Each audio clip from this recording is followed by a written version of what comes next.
What is up guys, Blue Spooky here. Just wanted to remind you guys that if you are enjoying these daily videos and you end up enjoying this video, please be sure to like, share, comment, and subscribe. It really helps the channel and the videos to do well and ensure I can keep doing these daily uploads for a long time to come. If we could reach about 1,000 likes on this video, that would be a great milestone to aim for.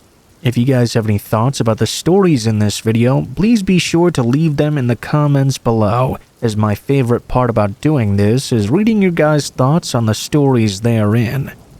Without further ado though guys, I will let you enjoy the next hour or so of true scary stories, and I hope you guys have a great day. See you again at the end of the video.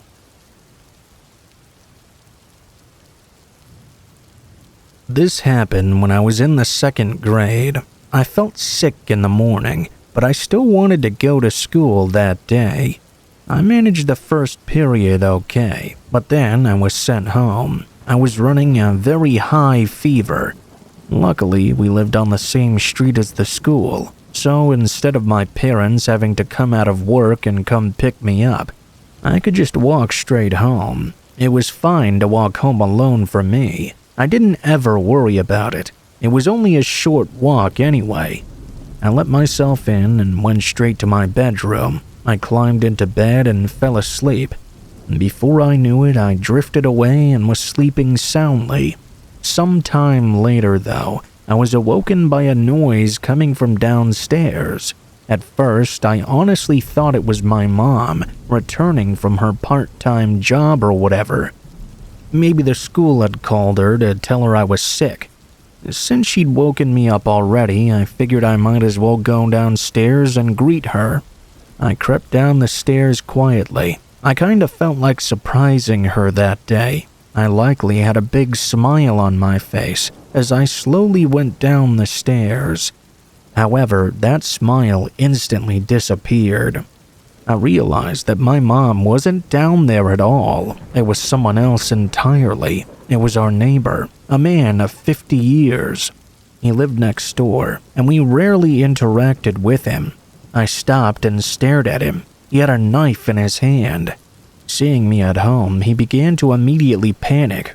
I'm old enough now to know that he probably didn't expect company. He would have assumed the house would have been empty, or I dread to believe this, but that my mom would have been home alone. Before I could even begin to process what I was seeing and begin to question what was happening, the man called out to me in a friendly voice. "Hey there, buddy. You can keep a secret, right? No one needs to know I was here, okay, pal?" My eyes were glued to the knife in his hand the whole time.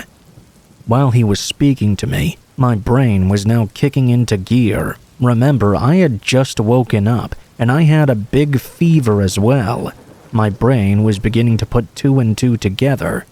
Well, trying as best as I could, really. I was only a kid when this happened after all. I stared at that knife as he brandished it toward me. I thought to myself, I'm in danger. I was so scared as the gravity of the situation set in. All I could do was nod yes. He smiled at me and lowered his knife as I nodded. Then to my surprise, he turned around and left. I ran over to the door and locked it.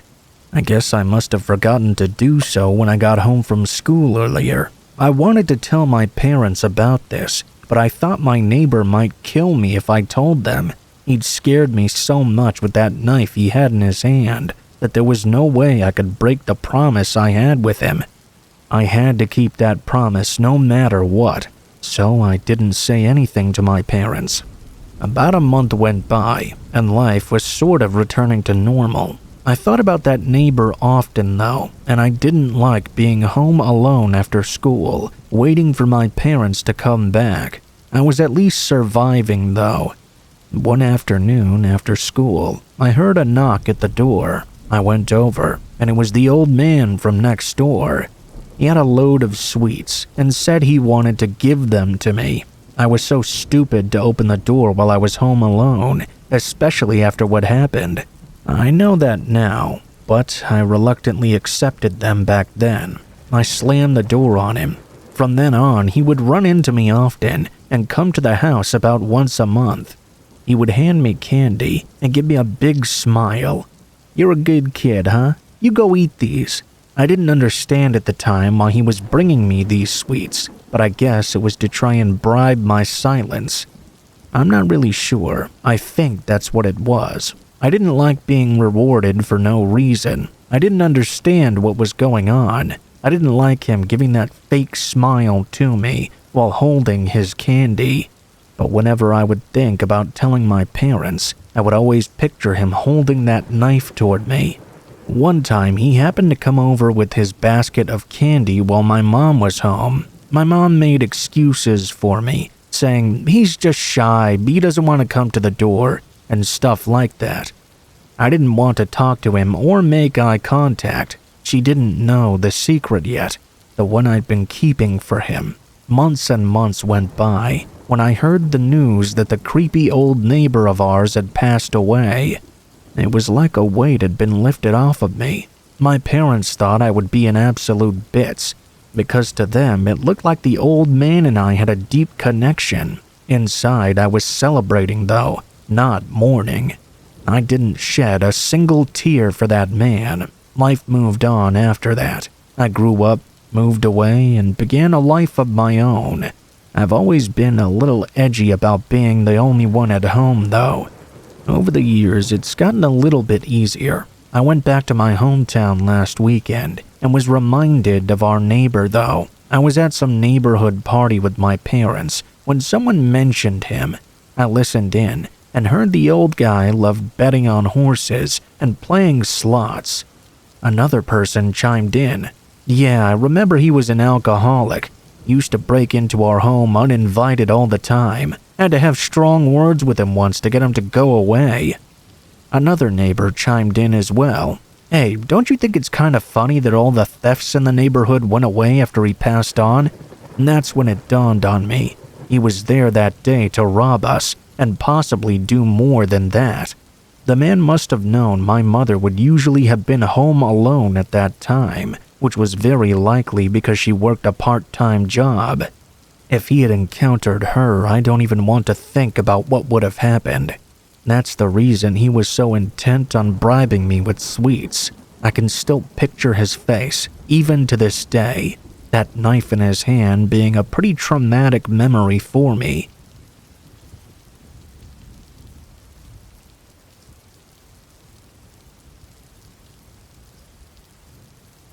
This is something that happened a few years ago that really stressed me out. I'm a guy and was in my 20s and living home alone at the time. My next door neighbor was an older guy who was probably in his 40s. He was also living alone. On the night that this experience took place, I got home from work at about 11 p.m. As I was walking down the hall to my apartment, I suddenly heard a loud scream coming from my neighbors. That scream was undoubtedly a woman's scream. I stopped in place a little ways away and listened in for a while. It didn't sound like a scream of pain though. It sounded like one of anger. I could hear muffled syllables of words, but couldn't make out what was being said. It sounded like the guy next door was having an argument. Well, he didn't seem to be doing all that much arguing himself. I didn't know he had a girlfriend, but he was a pretty serious, kind of rigid guy. So I guessed if he did have one, I could see her arguing with him. Oh well, not my issue, I thought, as I walked into my apartment. While I was in my kitchen heating up my dinner, I heard the woman next door start laughing hysterically. At that point, I thought they must have made up with each other. She was certainly a very loud lady. Again, though, not my issue. I ate my dinner, and after a little while, I heard the woman shouting again. Only this time, it sounded like she'd pressed her body right up to the wall that joined my apartment to his. I was surprised when she said something very audible. "Hello, hello, I'm coming to see you soon." I found that very weird. I couldn't help but pay attention to this voice. I noticed that the old man also wasn't saying anything. It was really suspicious now. What the hell was going on next door? I stood still in my kitchen on edge. I had the feeling that something big was about to happen, and then something did. There was a sudden knock on my door. I went and put my eye to the peephole and saw a woman I'd never met before standing outside. I guess she must have heard me coming because she spoke to me through my closed door. Hello, please, can I use your phone? The phone next door is broken."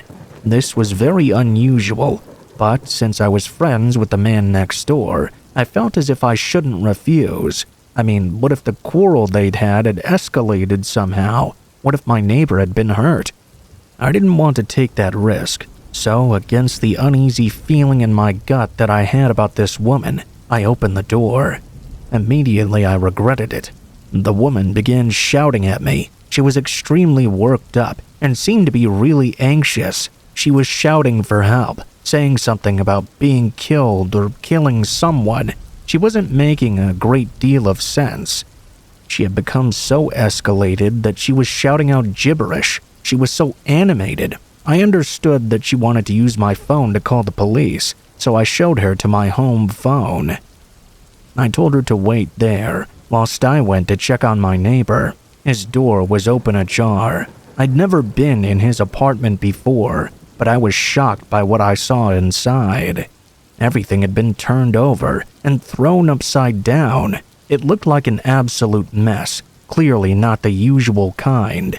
It looked like there had been some sort of struggle next door. Had his fight with the woman in his apartment gotten physical?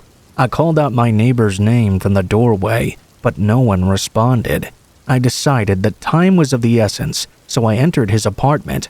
I looked in each room before him, but he was nowhere to be found. I heard a robotic kind of beeping noise and quickly realized what that noise meant. It was the noise a phone would make when not placed properly back on the receiver. I went over to his phone and placed it back on the hook. I then realized the woman who was now alone in my apartment had lied to me. I cursed myself for leaving her alone in there. I thought she must have been ransacking my apartment, just like she had done to my neighbor. I raced back and went straight in. I looked everywhere for that woman, ready to throw her out at a first glance, but I was shocked to realize she had already fled. Nothing in my apartment had been stolen, nor had anything been messed up. I guess she wasn't a thief after all. I decided to lock the door and not inform the cops. In my mind, it was clear that the neighbor and his girlfriend had had some sort of lover's quarrel, and I was way too tired to be filling out paperwork with the police that night. I just wanted to unwind. I got ready for bed after a little gaming, but for some reason, as I was lying down on my bed, I just couldn't bring myself to fall asleep. Whenever I would nod off, I would immediately wake myself up again. I knew tomorrow at work would be really rough due to the amount of times I was randomly waking up. Something just didn't quite feel right. At one point, I was staring blankly at the ceiling when I sensed something. I had that horrible feeling, the feeling of being watched.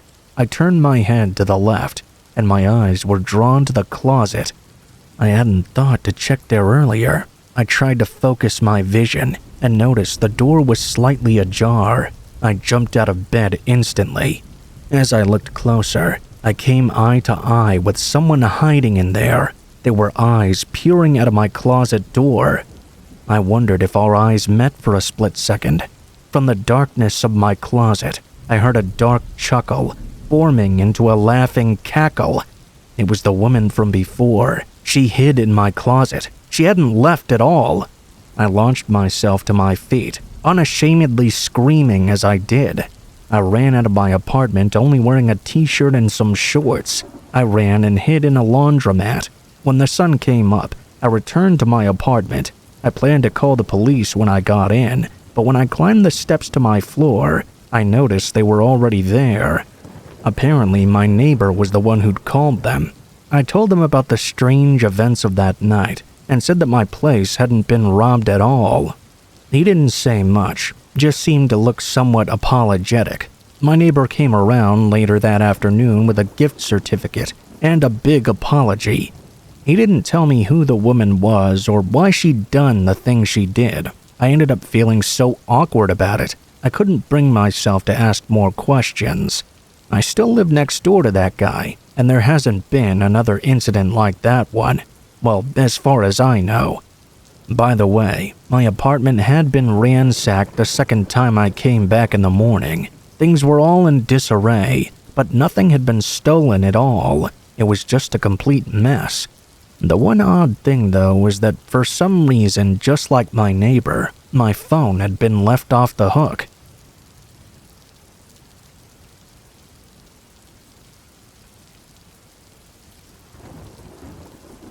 This story is from 2017, when I was a freshman in high school and bored in class one day.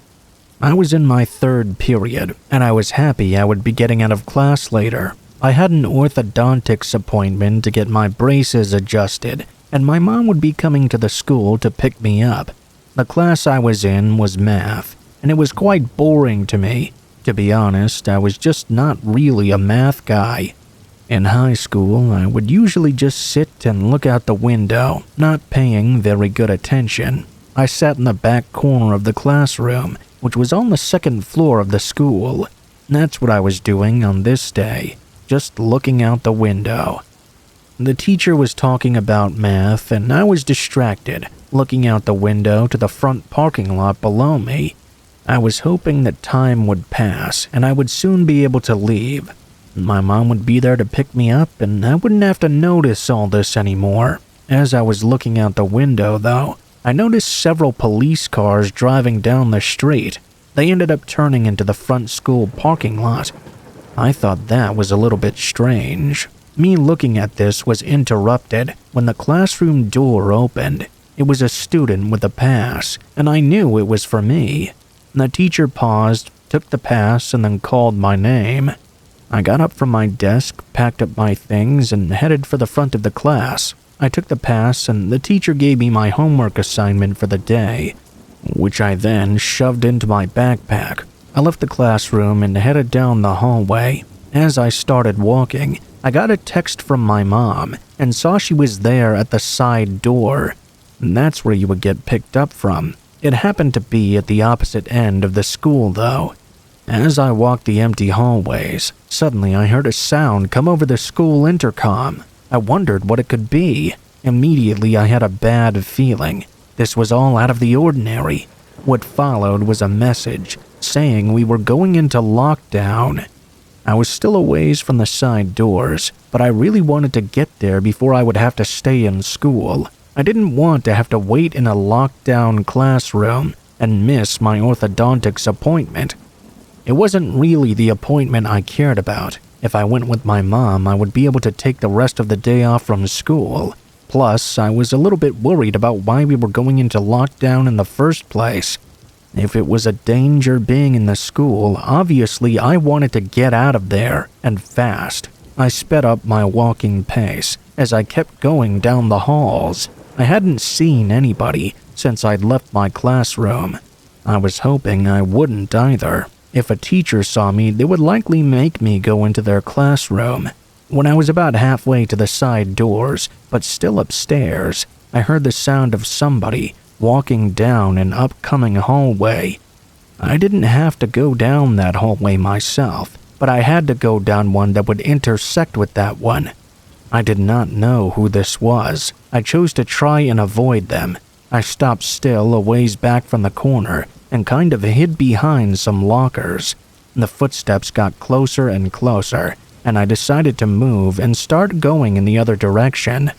When I started walking, though, the footsteps suddenly started going along a lot faster. I ran to the nearest corner and slipped around it. I didn't think whoever it was would chase me, but they did. I heard them still coming closer. I literally ran for the stairs and flew down them. Now I was thinking there was no way the person behind me would continue following me, but they still did. I wasn't sure who this was, but I was in real deep now. It was clear they were chasing me. I turned at the first possible place I could and went down another hallway. It was very long and straight. There was complete silence other than my footsteps and the ones behind me. I ran to get to the end of the hall, and I heard the person behind me reach the bottom of the stairs. They then started running down the hallway after me. When I got to the end, the only thing I had to do was go around the corner, then make one more turn to the side exit. As I looked back before turning the corner, I saw a random man with long, stringy black hair covering his entire face. He was wearing a black leather jacket. I had no idea who this guy was. I got even more creeped out when I saw him. I initially thought this must have been a teacher, but this was no one I knew. I turned and sprinted away. I ran all the way to the side doors as fast as I could. When I got there, I burst out of them and ran for my mom's car. I was able to make it there and get inside. I told my mom we were in a lockdown and some guy was chasing me around the school. She called the school and reported it. As we left, we saw the several police cars out front. I remembered seeing them enter the school grounds. It had to be connected. We went to my orthodontics appointment after that, but by the end of the day, I learned more details. Apparently, the man from the school was fleeing from the police. They tried to pull him over earlier, and he led cops on a big chase. After his car got stuck in a ditch, he got out and fled on foot. He ran for a while and was able to momentarily get away until he was spotted on school campus. Nobody thought he would actually go inside the school. The cops were mainly searching the area around it. Eventually, they did send some officers inside, and he was located in a hallway. Nobody was harmed, thankfully. I don't think anybody knew about him chasing me around, though. I'm glad I got away from that guy. Not sure why he was after me. I don't know if he was dangerous or what, but that's my scariest experience from high school.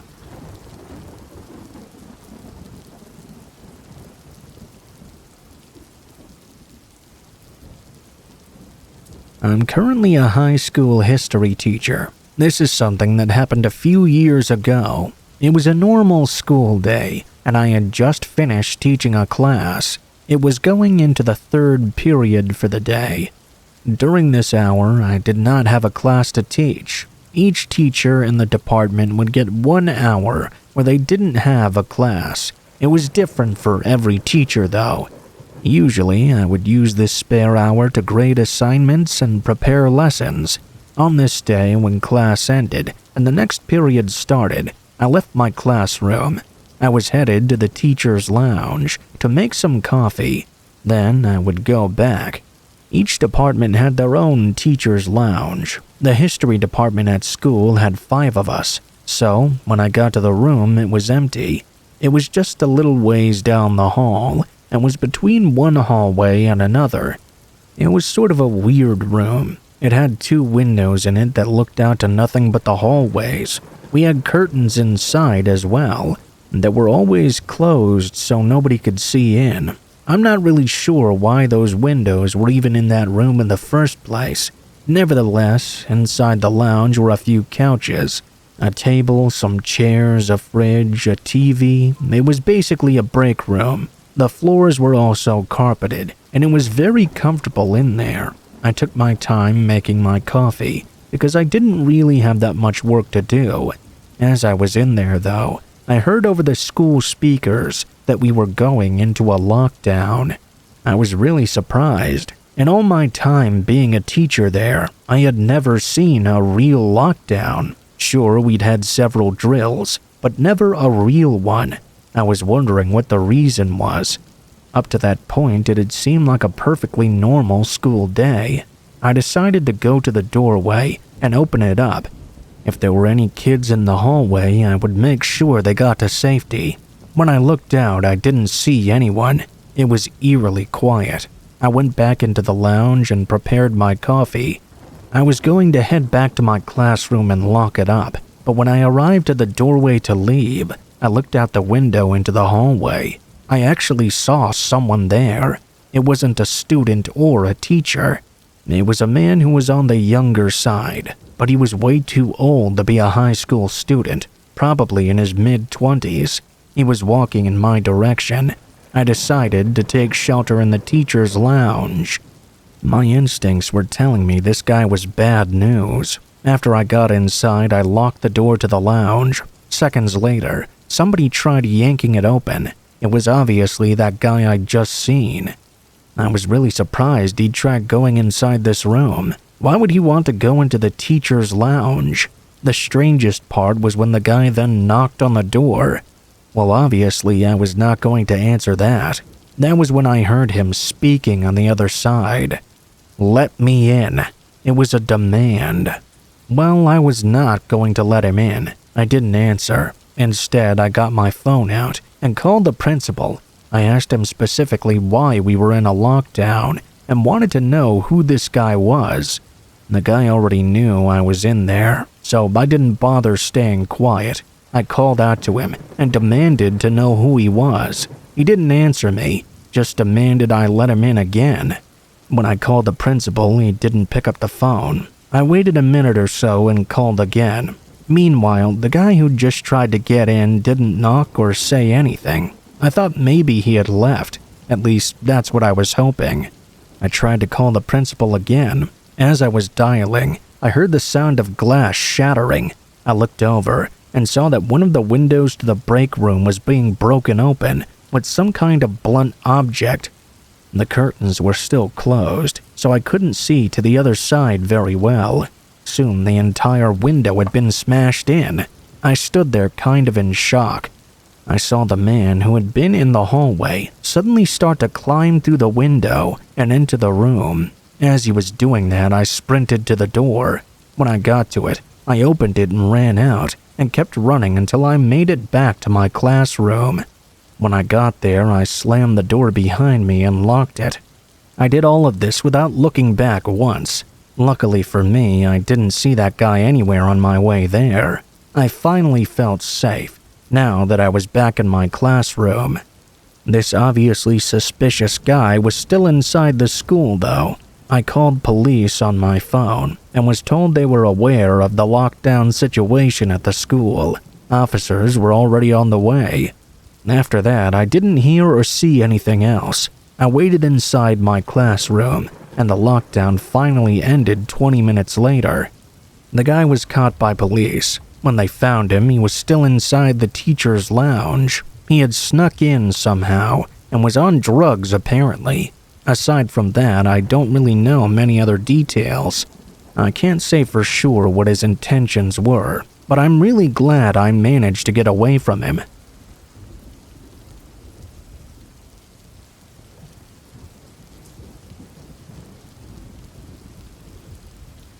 I used to work for a security company in Sendai. It was a pretty good job if I'm being honest. The day rate was not to be sniffed at. It was pretty perfect for what I needed at the time. I liked the job, but if I'm sharing my story here with you, you know that it's not going to be all smooth sailing. I want to tell you about the incident that made me decide to quit this near-perfect job. About a year on my security company's books, I was given more and more work. Some jobs were really great, but some I didn't like so much. My last assignment was the one that made me quit. It was a road construction job. The construction company had site offices that I had to patrol. Basically, just had to go up and down a stretch of the highway. As I drove to meet my colleagues and take over for the night shift, I was told by one of the security guards that he'd really had enough of working there and didn't want to come back for any amount of money. At the time, I just thought to myself, wow, something must be going on.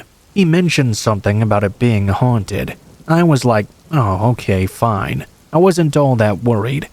I clocked in, not paying what he said much mind. Later that night, or maybe I should say that morning, it was about 4 a.m. or so, when I heard a voice start coming through the radio. It wasn't a ghost or anything weird, though. It was just one of the guys who worked for our security firm on the night shift with me. "Hey Ken, I'm seeing someone. Oh geez, I really hope you can see this, man, because otherwise I think I'm losing it. There's someone standing on the surface of the lake directly in the middle. Verification, please. Over." There was a lake that was nearby the construction workers' offices, so I looked in that direction. I'm not really a lover of pranks if I'm being honest, so I was expecting to be irritated by whatever he was trying to spring on me, but I looked over nonetheless. It was my job. "I don't see anything, man," I replied through my radio. "I'm telling you, there's a person out on the lake and they're walking towards you. Over." Coming my way. Had this guy lost his mind? He came rushing over to where I was, absolutely shaken to his core. I didn't see anything myself, but clearly this guy really thought he did. It had him really worked up. I've seen people frightened before, but this was a whole new level of fear on his face. It made me want to leave my post. So we all did for a brief period. We called the other security guard to see if he had heard or seen anything, and we all met up. The security guard said he had seen a woman wearing white clothes earlier that night by the lake. I later found out this location was famously home to some spirit. I looked it up online. I don't know if that's what my friend saw, but legend says that a woman was staying in a hotel nearby, and her life had been taken very violently. Her remains were chained to cinder blocks and cast to the bottom of the lake. They called her the Lady of the Lake. Like I said, I didn't see her myself, but I didn't want to see her really either.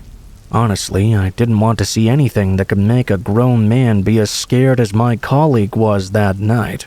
So that's why I ended up quitting. Some things really just open your eyes.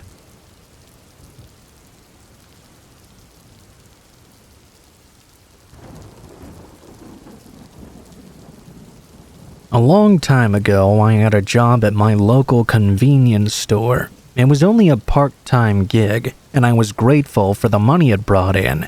I was new to work at that age. One thing I wasn't so keen on was the fact I had to work the night shift. It wasn't my very first job. I don't want you to think that.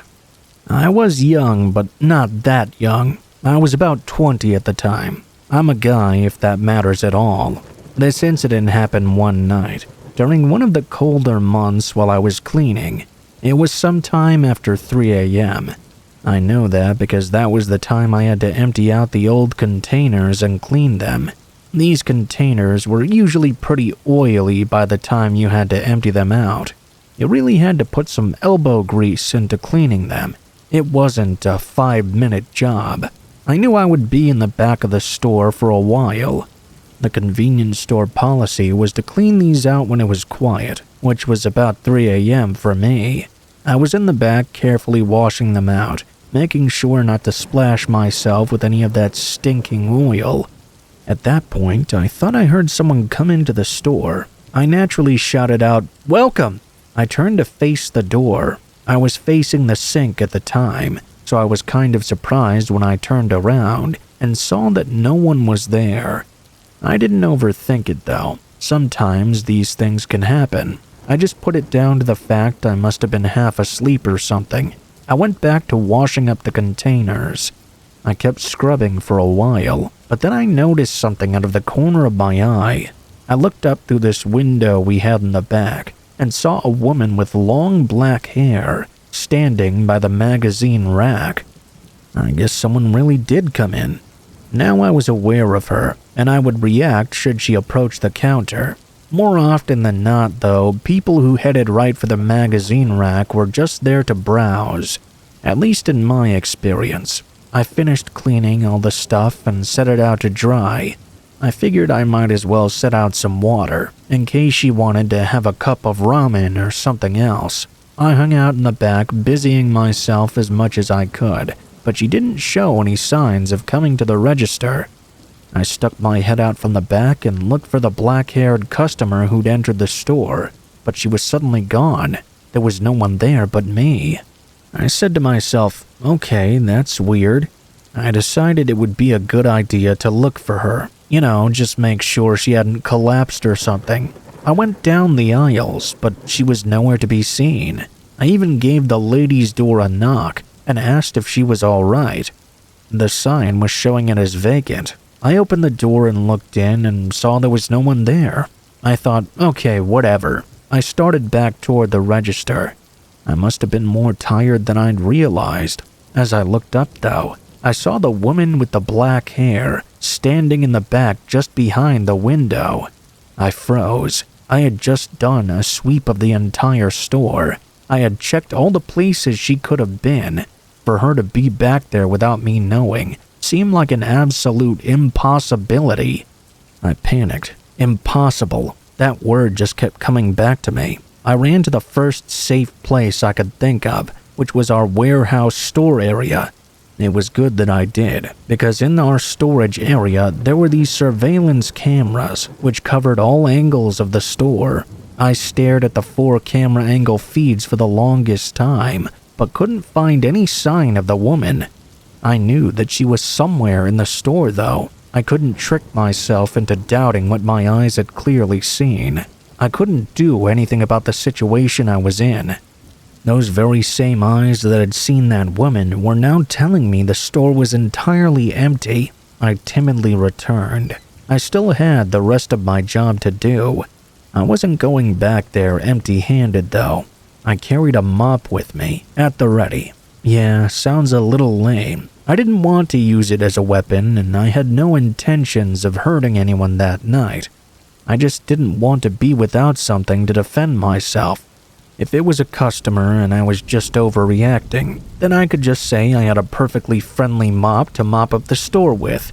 I made it back to the cash register. It was somewhat comforting to have the barrier of the counter between me and whatever might be here. I realized quickly that I needed to occupy my mind, so I began to count the bills in the register. When I got bored of that, I went over to the magazine corner and decided to borrow a magazine, a men's magazine. Reading that made me feel a little better if I'm being honest. I calmed myself down a little. I was engrossed in my gentleman's reading when I heard a truck approaching. It was the garbage truck. I quickly went out to the back to grab all the rubbish we had. Then I returned to the front of the store. For the second time that night, I froze in place. I saw someone's feet in front of me, but they were head height. I couldn't help but stare at these feet that seemed to be suspended in the air before my eyes. The ankles were facing me. I slowly looked upward toward the dangling feet belonging to the woman with black hair. She was softly swaying left and right. She had something around her neck that extended to the ceiling. In a matter of seconds, I understood the situation. I saw a woman suspended from a rope by her neck. My eyes showed me her pale face, and her eyes gave me a bloodshot glare. She wasn't there. She couldn't be there, yet there she was. My work had turned into a freaking haunted house. I ran for it. I ran out screaming. I only stopped screaming because I was aware of the fact I was. Worse than the screaming, though, was the fact I couldn't control my arms at all. They were just uncontrollably shaking.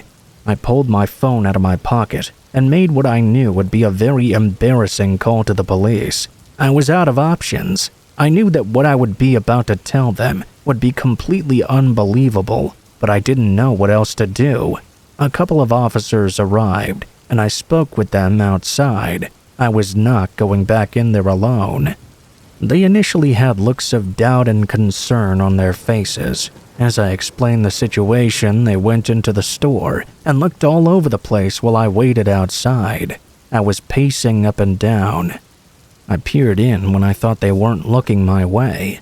The 2 officers had a conversation that I couldn't hear, and then one of them came back outside to speak with me. "Hey kid, are you sure you didn't imagine it? Maybe working alone reminded you of a horror film or something like that?" He gave me a smile. "Yep, that's it, isn't it?"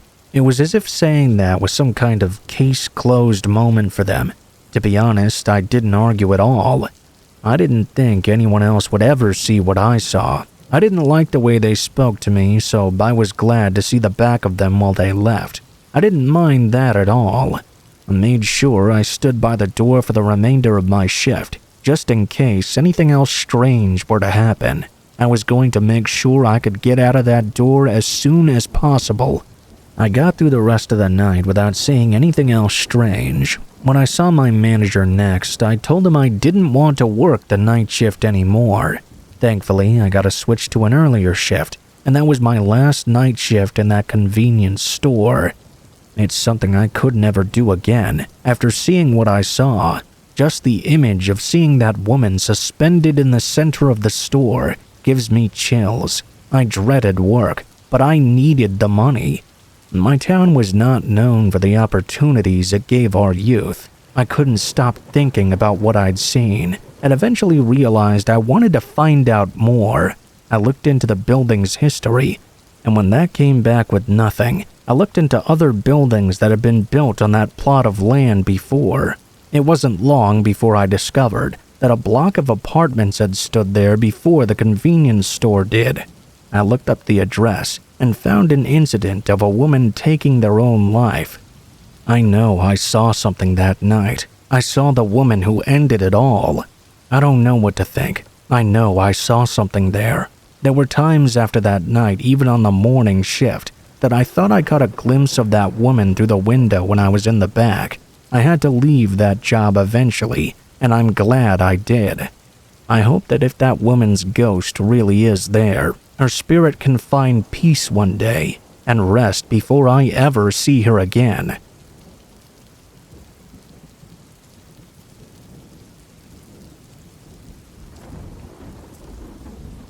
I used to work at a movie theater for a few months when I was younger. This was years ago now, but I sometimes still think about the crazy experiences I had. My coworkers were fun and interesting, but even more so were the customers.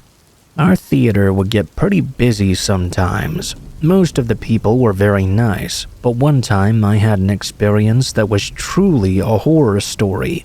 I was working an evening shift. I don't remember exactly what time I started or got off. It was probably something like 4 to 10. Everything was going fine until around 8 p.m. or so. Things were kind of busy, and there were a decent number of people standing around in a big line. It had formed at the concession stand where I was working. Usually we had 2 lines when things were busy, and that's what we had on this night as well.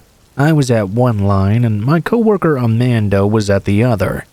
I served a few people when a guy got to the front of my line. He was a bigger dude with short blonde hair and glasses. Asked for a large popcorn and a water cup. I told him the price, and when I did, he didn't believe me. Now, most people know that movie theater food is overpriced. I don't like it, but it's not exactly my choice either. There's a lot of people that try to sneak food into the movie theaters as well.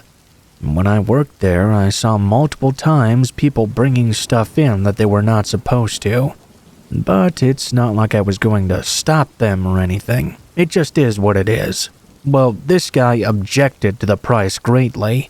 He told me there was no way popcorn should cost that much. I was already scooping it up and filling the bucket for the guy. I said back to him that I knew the price was a lot, but that's just kinda how things were. At first, I thought he might have been joking or complaining for the sake of it. Then he said he was not paying. I finished getting his popcorn and put it down on the counter. "So, you don't want this anymore?" The guy told me to give it to him, but he wasn't going to pay for it. Surely he must have been joking, but apparently he was dead serious. I laughed a little bit and saw the guy did not have a joking look on his face at all. In fact, he seemed to be getting angrier and angrier. I told him the smaller sizes were obviously cheaper if he wanted that. He looked up at the sign and read them, then yelled at me that they were all a scam. There was a line forming of people behind him that were all waiting for their items. He continued to look at the menu and said everything on it was a scam. He started reading the prices of everything out loud. The more he read, the louder his voice became. Some of the other people standing around started to take notice. The guy then raised his hands as if to make an announcement and yelled that we were the biggest scam ever.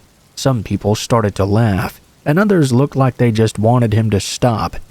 I told the guy if he didn't want his damn popcorn, then he should just leave, because a lot of people were being held up behind him.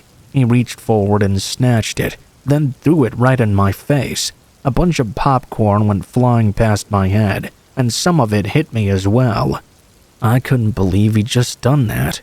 The man then sprayed the remaining popcorn around, throwing it at a bunch of people standing around him. He then poured the rest over his own head, as to give himself a shower. He then slammed the container on the ground and rushed over to a little stand holding bags of chips. He knocked them over and finally walked off down the hallway toward the theaters. Everyone was just standing there stunned. A few people laughed, and then some guy came over and picked up all the chips off the ground. Everything resumed back to normal. Another employee came over and started to sweep. I didn't see the guy for the rest of the night. I think I got off before whatever movie he was at finished. Looking back sometimes, I think I should have just given it to him for free to avoid all the trouble, but I do not regret doing it. The man was a jerk and looked like he was absolutely about to go off his rocker. He certainly didn't deserve anything for free. That's my biggest movie theater horror story.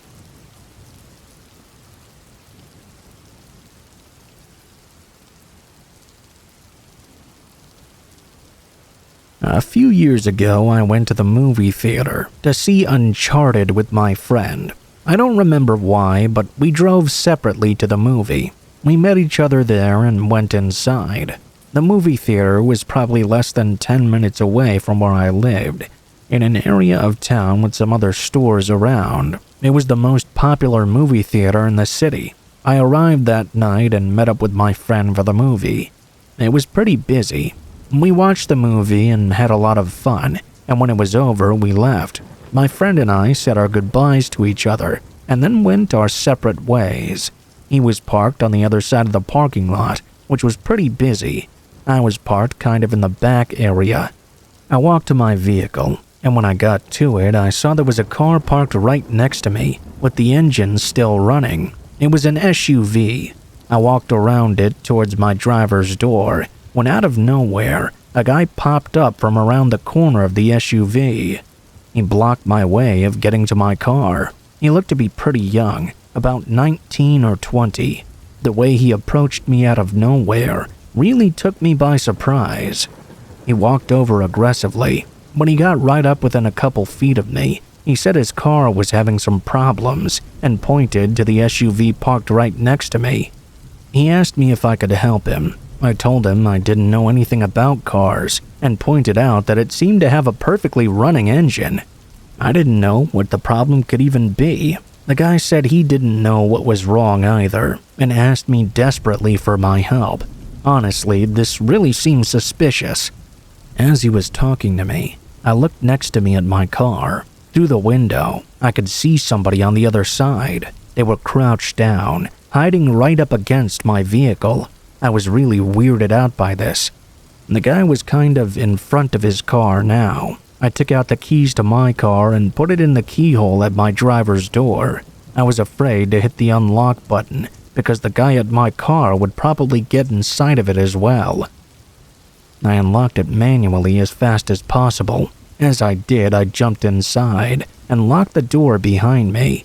The guy that had been in front of the SUV came over and went right up to my window. Meanwhile, the other guy backed off a bit and kind of went behind my vehicle now. I started trying to back up. Both guys continued to encircle me, and the man at my front window knocked on it. I ignored them though and kept backing out. The other guy had no choice but to move away from my vehicle. I drove away and went home after that. I feel like I escaped some sort of setup. I don't know exactly what those guys were doing, but it very clearly was not anything good.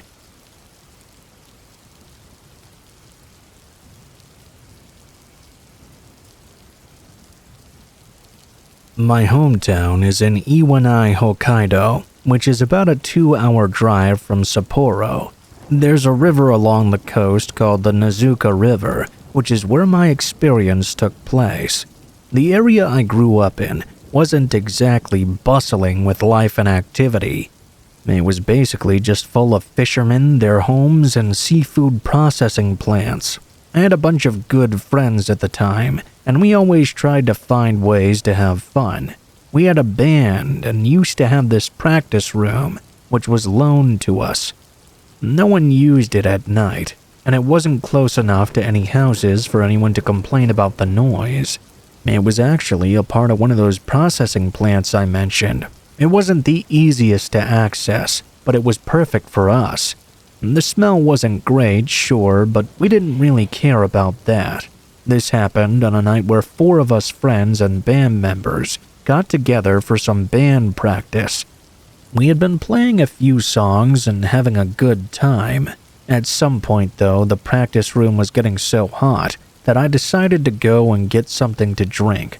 It turned out everyone else wanted something to drink as well, so we did rock, paper, scissors to determine who would have to go. I ended up losing, obviously, and so did my other friend who played the drums. We'll call them D.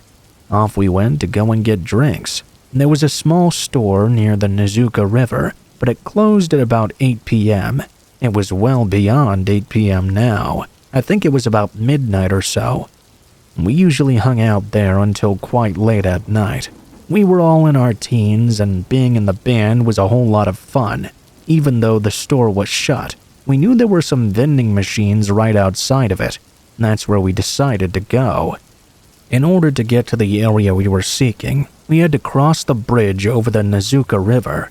For some reason, as we were going over the bridge, I decided to take a look underneath it. I was surprised when I saw someone under there. I didn't really expect to see someone down there that late at night. I thought it could be someone doing a spot of night fishing or something. We bought our drinks from the vending machine and turned back to cross the bridge. One of those late-night long-distance trucks happened to go over at the same time we did, and its headlights illuminated the area. I could now see the man under the bridge a lot more clearly. He was obviously not fishing. To me, it looked like he was digging a hole of some sort. As a prank, me and my friend threw some stones in the water to get his attention. Just see his reaction. I don't know why we were being stupid like that. The man went completely nuts and started shouting at us. We ran back to join our friends in the practice room. All the while we were running, the man was yelling all these bizarre threats. We told our friends all about it. They didn't seem interested, though. A few days went by and we were practicing again at the processing plant. We were there almost every day. One day, we saw a bit of commotion going down by the river. We were a countryside community, so when people gather and clamor about like that, you think, oh man, there has to have been a fire or something. It was cause for concern is what I mean. We went over to the people gathered by the bridge, and I asked an older lady what was going on. She said that a body had been discovered, buried underneath it. My friend D and I looked at each other, and back to our bandmates. Even though none of us said a word, we all understood at the same time. What me and D had seen that night, when we went to go get drinks, was the killer burying the body. We made sure we reported what we saw to the police. I don't think they needed much assistance, though. We saw a news report the very next day that they'd already caught the guy, and he confessed to everything. The news report said the man had apparently murdered a woman, and after killing her, placed her body in a trunk. He then drove to that area and buried the body on the riverbank. Hokkaido police searched the Nezuka River as per his statement and found a body. The suspect was detained for murder and abandonment of a corpse. After that, we didn't like to stay out too late by that river, or even in the band practice spot.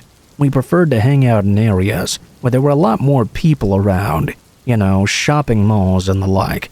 After a while, 3 of us got jobs in Sapporo, whereas D stayed in the local area and got a job there. We're all still in touch, and it seems like the bridge has become some sort of a tourist spot or something.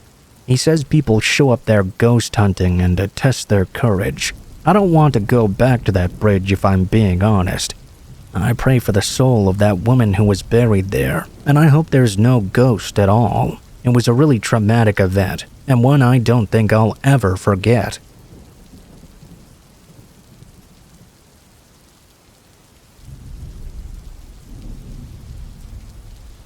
Uncle Owen was always a bit of a weird guy, but we loved him as kids. He lived out in the woods in a cabin, that he'd supposedly built all on his own.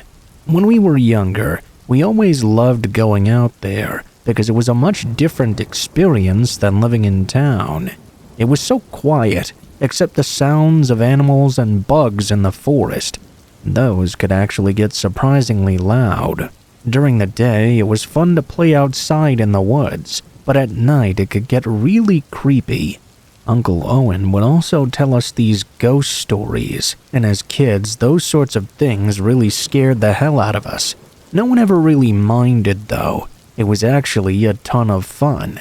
When I was 10 years old, I remember being at the cabin with several other cousins of mine. It was a regular summer day, and we had spent the day playing outside. Our families would sit and talk after dinner, and that was generally when Uncle Owen would begin telling one of his scary stories to the group.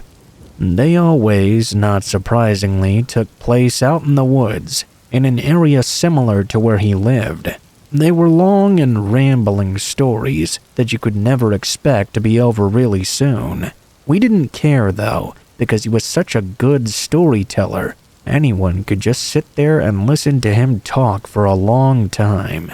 This night it was very windy outside. It had been like that throughout the entire day, but it seemed to get much worse at nighttime. We could hear the wind's gusts howling outside, which gave even more of a scary element to the story he was telling. The funny thing is that although this was the most important storytelling that I remember, I don't really remember anything of what the story was actually about. What I do remember is the howling of the wind and Uncle Owen stopping the story several times as if he was listening to something that was happening outside. The older boys were sure that he kept listening because he was trying to add some scary element to the story he was telling, but he shushed them every time they piped up about it. He seemed sure that he was hearing something outside and figured after a while that maybe his shed door was open. The wind might have been blowing the door open and closed, causing these strange banging noises. Uncle Owen said he was going to go and make sure the door was actually closed. Said it would be terrible to try and fix the door if it got blown off its hinges. He told us to sit tight, and he would be right back and finish telling his story. Well, the older boys were at it again. As Uncle Owen left, they began telling us he was just messing with us all. Uncle Owen would surely come back to the house and try to find a way to scare us. The only adults there were my mom and aunt, and they knew we liked the scary stories, so they didn't do anything to try and shut the boys up. We all waited in anticipation for the inevitable scare that would come when Uncle Owen came back in. The only problem was that moment didn't come. We waited and thought that Uncle Owen must be trying to ratchet up the suspense. After a while of him not coming back, though, my mom and aunt began to get very concerned. The older boys, 115 and 116, decided to go out and see where he was. Perhaps the door really had broken, and he was out there trying to fix it. After a while, the boys came back, though, and they were no longer joking around. They told my aunt and mom that he was nowhere to be found. The shed door was open but not broken, so they closed and secured it. They looked around everywhere, expecting him to jump out and scare them, but he never did. There was no trace of him anywhere. My aunt went out with the boys and grabbed Owen's shotgun to take with them. They were out there for a while, but when they came back, there was no further news, no trace of him at all. They had called out for him and received no answer. They looked all around the property and found no trace of him at all. I wish this story had a happy ending, or at the very least a resolution, but I can't give you either of those. Uncle Owen just disappeared on that windy night as he went outside in the middle of telling a ghost story. He was never found. A body was never found. Nothing was ever found. I remember that Uncle Owen did have some enemies out there, and some people think he was killed by them for owing money or something like that. I don't remember all of the rumors. All I remember is missing him dearly and never finding out what happened on that windy night.